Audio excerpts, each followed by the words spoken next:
It's so good, yo! It's so good! Oh my god. We haven't hit E3 yet, my friends, and I'm already broke. Because I want to buy this game pretty much immediately when it comes out, and I don't have that much money. When I saw the trailer for this awesome new platformer, I debated making a video on it, even though this channel is primarily Mario Maker 2 focused lately. But I consider platforming games one of my favorite, if not my favorite genre. And as you'll hear a lot about in this video because of Yooka-Laylee's composers, but Donkey Kong Country is my favorite platforming series, and I think it has way better and more unique, faster-paced platforming and movement than the Mario games in my opinion. We don't need to get into serious discussions about that today, as we need to talk about the stunning trailer and all of the potential for this game, and how it's already making me feel nostalgic and hype. Two of you guys spotted me in the trailer comments and confirmed that it'd be cool to have me put my thoughts out there on this game, so here we go. If you don't know, Yooka-Laylee is the spiritual successor to Banjo-Kazooie by Platonic Games, which is made up by a lot of the original people from Rareware, which made Banjo and the OG Donkey Kong countries. I've known about Yooka-Laylee but never played the first game. It seemed really good and was one of on my list to get someday, but because you can't get all the games all the time, and the fact that it's a 3D platformer and not a 2D one is why I still don't have it at the moment. But 2D platformer interests me a lot more. And Yooka-Laylee specifically catches my attention. The new game, The Impossible Lair, catches my attention. Not because GameXplain said it was inspired by Tropical Freeze, but because of the unique platform movements in the trailer and the phenomenal soundtrack, which reminds me of Tropical Freeze. Yooka-Laylee, the first game, was composed by David Wise, the composer for Donkey Kong Country, and Grant Kirkhope, the composer for Banjo, and DK64. You're probably both aware of them and love them as much as I do. Basically, they're the musicians of my childhood, and musicians for my life pretty much, because I love these games all through my life, went from a kid to now, and they're still making awesome music. But something about this trailer really struck a chord with me. Tropical Freeze is such an amazing game, and having it on the Switch is wonderful for me. I want to make a lot of analysis and discussion videos on why its level design and platforming is as good as it is, but a lot of its beauty comes from David Wise, who made the music. As he's the longtime composer of the series, he really knows what's up and has the musical motifs that just touch you in the feels if you've heard the music for over a decade.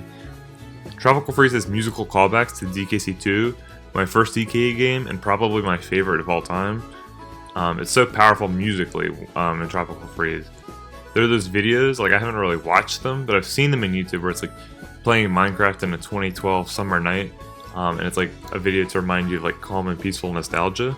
I have a story kind of like that for Tropical Freeze, even though it's pretty new, right, on the Switch. But last September there were these tornadoes where I live, and that's kind of odd as they never really happen. So the power went out. No internet and no power, so you can't play a normal console like an Xbox or a Wii or something, right? But the Switch is portable, so I could play Tropical Freeze in total darkness and see the bright and happy colors of the game while listening to David Wise's beautiful soundtrack with headphones while it was storming outside. It was awesome. It was a great moment. And life isn't always easy, and a moment like that is really memorable and stands out as something forever because of the connection to the music. And I think music is a great part of gaming, and David Wise's soundtracks are really fucking fire. Now, I turned on this Yooka-Laylee trailer yesterday morning, and it made me feel nostalgic for a game I haven't even played yet, and a game that isn't even out. I already long to explore the levels and listen to the soundtrack, and I don't even know what it is about. The music in the trailer just sounds so much like Tropical Freeze that it's scary. While some people might say it's unoriginal musical scores, I would disagree and say that it's the talented and happy vibe that David Wise brings, and you can just tell it's him, because if you listen to someone long enough, you can hear it. He's honestly my favorite composer, and Grant Kirkhope composing it as well is an orgasm. I fucking love the Banjo-Kazooie games and his work on DK64. So Yooka-Laylee is not just a musical trip for a Tropical Freeze player like myself, it's also quality platforming that looks like it's going to be really, really good. There's a rolling option just like the newer Donkey Kong Country games, and it appears to be a few other techniques, and I'm all about this. I'm all about movements that increase your speed, because speed is a good thing in platforming. The level design looks really great so far and has a lot of variety and very detailed backgrounds and foregrounds. It looks very happy, colorful, and fun. The in and out of water sections, which I think are a great way to mix up the flow level, are in the trailer as well. And it's kind of a staple of Tropical Freeze, so I can definitely see the inspiration, but Tropical Freeze probably wasn't the only game to do that. I'm incredibly hyped to get this game. I want to make more platformer-based videos in the near future where I can talk about platforming in general, not just Mario, and make what's good jumping, movement options such as rolling, etc. This could also compare and contrast level designs, bosses, enemies, stuff like that, you know? I never knew I wanted a 2D Yooka-Laylee game, but I want it now. And this segues into two other things. Banjo. Will Banjo be in Smash at E3? I damn hope so, and I think it might happen. Will we get remixes or original pieces of Grant Kirkhope's work in Smash Ultimate? That'd be amazing.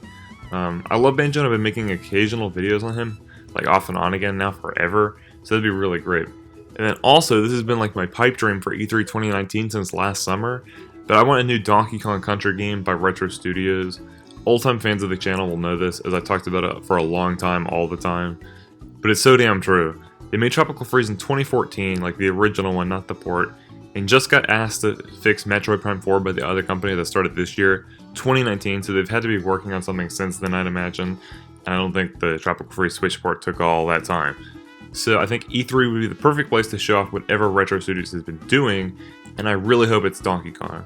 Like with K. Rool and Smash, our king can return to DKC, and it will be glorious. If it actually happens, I'm gonna lose my shit 100%, to be honest. Like, it's like the thing I literally want the most in the world. It's so close I can almost taste it. DKC, will it happen? I hope so. It's something I think could easily happen, but something I also doubt. Like, I also have a lot of doubt about it. But with all those like 20 Switch games or so and the GameStop leak, you never know. I've been Morton's Castle. Thank you for watching. Well, Mario Maker 2 is the hype topic I like to cover a lot and people like a lot. Like, it's really helped the channel grow. I appreciate you checking out a video on a different topic, but an important one, as I think platforming itself should become a stronger part of the channel. I'm also very interested in picking up Celeste and discussing it, as it seems like something I'd have a lot of fun with. We got a new Discord, so stop by sometime. Expect some Tropical Freeze gameplay with my brother later this afternoon, and have a great day.